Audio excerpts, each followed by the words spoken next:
नमस्कार दोस्तों, आज हम डिस्कस करेंगे डीडीए के जन साधारण आवास योजना पर इन द एरा जहां पर अफोर्डेबल हाउसिंग विलुप्त से हो रहे हैं टियर 1 सिटीज़ में। ये स्कीम वरदान है उन फैमिलीज़ के लिए जो 10 लाख या उससे कम अर्न करती हैं। फैमिलीज़ का मतलब हस्बैंड एंड वाइफ से है और वो एक अपना आशियाना तलाश रही हैं दिल्ली जैसे मेट्रो शहर में एक प्राइम लोकेशन पर। इस वीडियो के माध्यम से मैं ऐसे होम सीकर्स को अपनी एडवाइस दूंगा कि उन्हें इन ऑप्शंस में किसे प्रायोरिटाइज़ करना चाहिए, क्या एक्सपेक्टेशन रखनी चाहिए और किन बातों का ध्यान रखना चाहिए। अगर आप इस स्कीम के लिए एलिजिबल नहीं भी हैं तो भी इसे आखिर तक देखें। आपको मार्केट की अंडरस्टैंडिंग मिलेगी कि किधर मार्केट घुमा है, किधर जाने को तैयार है और आप इसे अपने फ्रेंड्स एंड फैमिली में भी शेयर कर सकते हैं जो इनके लिए एलिजिबल हों और उन्हें गाइड भी कर सकते हैं। तो इस वीडियो को जितना हो सके शेयर करें और अभी तक आपने मेरा यूट्यूब चैनल सब्सक्राइब नहीं किया है तो प्लीज़ इसे सब्सक्राइब कीजिए। कुछ इंपॉर्टेंट डेट्स की बात करें तो इसका रजिस्ट्रेशन 11 सितंबर से शुरू हुआ है। फर्स्ट कम फर्स्ट सर्व की जो ओपनिंग विंडो है वो दोपहर के 12 बजे 22 सितंबर दोपहर के 12 नून पर 22 सितंबर को होगी। तो आपको अपने फ्लैट्स 22 सितंबर को दोपहर के 12 बजे सेलेक्ट करने होंगे और उसके लिए जो बुकिंग अमाउंट है 50,000 रुपीज़ का वो पे करना होगा। तो ये सबसे इम्पॉर्टेंट डेट है, वो आपको एक एज एन रिमाइंडर डाल लेना चाहिए कि आप इस डेट को एटलीस्ट ना भूलें, जिससे कि आप जो सबसे प्राइम फ्लैट्स हैं उनको चूज़ कर पाएँ। अगर नंबर ऑफ़ फ्लैट्स की बात की जाए तो टोटल 1172 अपार्टमेंट्स हैं। ये सारे अपार्टमेंट्स नरेला में हैं, लोकनायकपुरम में हैं, द्वारका के सेक्टर 19 एंड सेक्टर 14 में हैं, मंगोलपुरी में हैं, रोहिणी में हैं। बट जो सबसे प्राइम EWSs हैं वो सेक्टर 14 के हैं, क्योंकि द्वारका ग्रीन्स ये जो रजिस्ट्रेशन सोसाइटी है जिसमें कि ये प्रोजेक्ट आया हुआ है, इसकी प्रॉक्सिमिटी वेगस मॉल की बात की जाए और डिफरेंट मॉल्स की बात की जाए, ऑफिस स्पेसेस की बात की जाए, मेट्रोज़ की बात की जाए, हॉस्पिटल की बात की जाए तो ये काफ़ी करीब पड़ते हैं।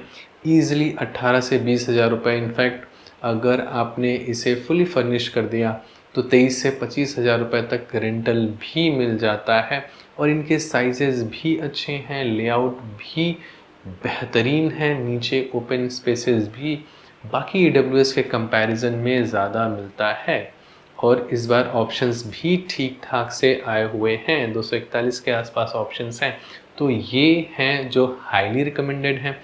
सेक्टर 19B का गोल्फ व्यू कॉन्डोज़ बहुत ही बेहतरीन सोसाइटी है।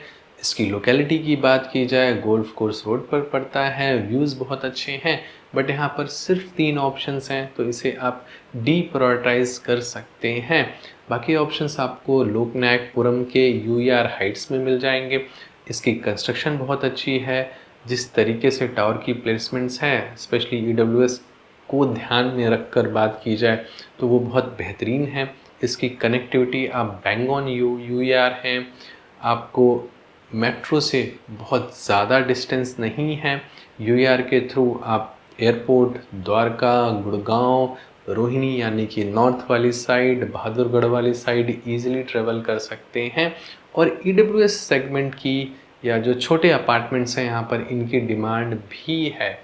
जब भी आप बुकिंग कर रहे हों तो मेक श्योर ये रिकमेंडेशन सिर्फ UER हाइट्स के लिए है। बाकी जो JJ के पास कुछ पुराने अपार्टमेंट्स हैं वो रिकमेंडेड नहीं है क्योंकि उनकी कंस्ट्रक्शन काफ़ी पैथेटिक है, बहुत सालों से ये खाली रहे हैं। गोइंग फॉरवर्ड यहाँ पर सोशल इंफ्रास्ट्रक्चर डेवलप होगा तो एक अच्छे कैपिटल एप्रिसिएशन की उम्मीद भी है। हालांकि आपको यहाँ पर रेंटल यील्ड बहुत ज़्यादा नहीं मिलने वाला। मंगोलपुरी भी एक अच्छा ऑप्शन है, स्पेशली अगर आप एंड यूज़ के लिए देखना चाह रहे हों तो। नरेला भी आज के डेट में जाया जा सकता है, कंसिडरिंग डिस्काउंट्स पहले से कम हुए हैं, इन्वेंट्रीज ड्रेन हो रही हैं और जहां पर LIGs अब DDA ऑक्शन पर बेचने लगा है, बेस प्राइस से डबल डबल के रेट्स जा रहे हैं। वैसे केस में ऐसे ईडब्ल्यूएसेस जो लगभग एलआईजी वाले हैं उनको आपको ब्लाइंडली कंसीडर करना चाहिए। These are no brainer investment opportunities. जो छोटे अपार्टमेंट्स हैं जनता फ्लैट टाइप के 1 आर के, जो कि हार्डली 300 स्क्वायर फीट के आसपास के बैठते हैं, उनको आप स्टिल डीप्रायोरिटाइज कर सकते हैं। इन अपार्टमेंट्स को जब से ये लॉन्च हुए हैं तब से ये मैं ट्रैक करता आ रहा हूँ। तब भी मैंने हाईली रिकमेंड किया था जब नंबर ऑफ़ ऑप्शंस इससे 4x थे और इनकी डिमांड कंपैरेटिवली कम थी। जिन लोगों ने उस समय इसकी बुकिंग कर ली, अलॉटमेंट ले लिया, वो आज एटलीस्ट 2 गुनी कीमतें एंजॉय कर रहे हैं। हालांकि आप इसे 5 साल तक नहीं बेच सकते। जीपीए जैसी ट्रांजैक्शंस ना तो मैं कभी करता हूँ, ना कभी किसी को रिकमेंड किया, बट स्टिल आप इसे एक कैश काउ की तरह यूज़ कर सकते हैं। आपको एक बहुत ही अच्छा रेंटल जनरेट करके देगा, और अगर आप एंड यूज़ के लिए देख रहे हैं तो वो भी एक बेहतरीन चॉइस होगी। कई लोगों की ये शिकायत होती है कि ये अपार्टमेंट्स बहुत छोटे हैं, एंड यूज़ के लिए सूटेबल नहीं हैं, इन्वेस्टमेंट सेंस नहीं क्रिएट करते। तो डीडीए लेकर के आया है बड़े साइजेस के अपार्टमेंट भी, डीडीए स्पेशल हाउसिंग स्कीम में, जिसके लिए कि मैं एक वेबिनार भी कर रहा हूँ। उस वेबिनार का लिंक आपको क्यूएनए वीडियो में मिल जाएगा, तो आप वो वीडियो देख सकते हैं। तो डीडीए लेकर के आया है 1 BHK 2 BHK बड़े साइजेस भी, ई ऑक्शन होंगे उनके। एक टिपिकल बड़े वाले 1 BHK की बात करें तो 90 लाख रुपीज़ के आसपास इसका बेस प्राइस है, और इसकी बिडिंग जानी है 1.5 1.6 CR तक। 2 BHK की 2.5 तक जाएगी और 3 BHK की 3.5 तक जाएगी। तो अगर आप इसे अफोर्ड कर सकते हैं तो हमेशा अच्छा है कि आप बड़ा घर लें। बट अगर आपका पॉकेट इसे अलाउ नहीं करता तो आपके बजट में जो भी आए उसे खरीदना ज़्यादा इंटेलिजेंट डिसीज़न है, रादर देन इन अपार्टमेंट्स में कमियां निकालने की। टेक एन इंटेलिजेंट डिसीज़न, जिस हिसाब से आपके पॉकेट को जो सूट करता है वो खरीदें। मेक श्योर जब आप अपार्टमेंट की बुकिंग के लिए जा रहे हों तो टॉक टू योर बैंकर कि आप इतनी एलिजिबिलिटी रखते हैं या नहीं रखते हैं, क्योंकि ईडब्ल्यूएस के अपार्टमेंट्स में जनरली कैंसिलेशंस हायर साइड पर देखे गए हैं। कुछ लोग जो 10 लाख वाली कंडीशन कंप्लाई नहीं करते वो भी अप्लाई कर देते हैं। जो लोग नहीं करते कई बार उनका बैंक से अप्रूवल नहीं आता, जिसकी वजह से उनका बुकिंग अमाउंट का नुकसान तो होता ही है, और डीडीए को वापस से प्रोसेस करना होता है इसे ओपन मार्केट में बेचने के लिए। तो इसका ध्यान रखें। Talk to your banker, get it approved and then only apply. You have at least 10 days, तो आप अपने बैंकर से बात कर सकते हैं वेदर यू हैव एलिजिबिलिटी और not. To conclude this video, आपका फोकस होना चाहिए द्वारका के अपार्टमेंट्स पर, क्योंकि इनके फ्लैट्स सबसे पहले बिकेंगे। हो सकता है 20-25 मिनट बाद कोई अवेलेबिलिटी हो ही ना। इसके बाद आप लोकनायकपुरम वगैरह पर फोकस कर सकते हैं, क्योंकि हो सकता है कि उसके अपार्टमेंट्स 24 घंटे या 48 घंटे तक अवेलेबल हों। फॉर श्योर वो भी सोल्ड आउट होंगे। नरेला के ऑप्शंस जो कि डिस्काउंट पर हैं, इनमें भी अच्छी इन्वेंट्रीज के ड्रेन होने के चांसेस हैं शुरू के 2-4 दिनों में।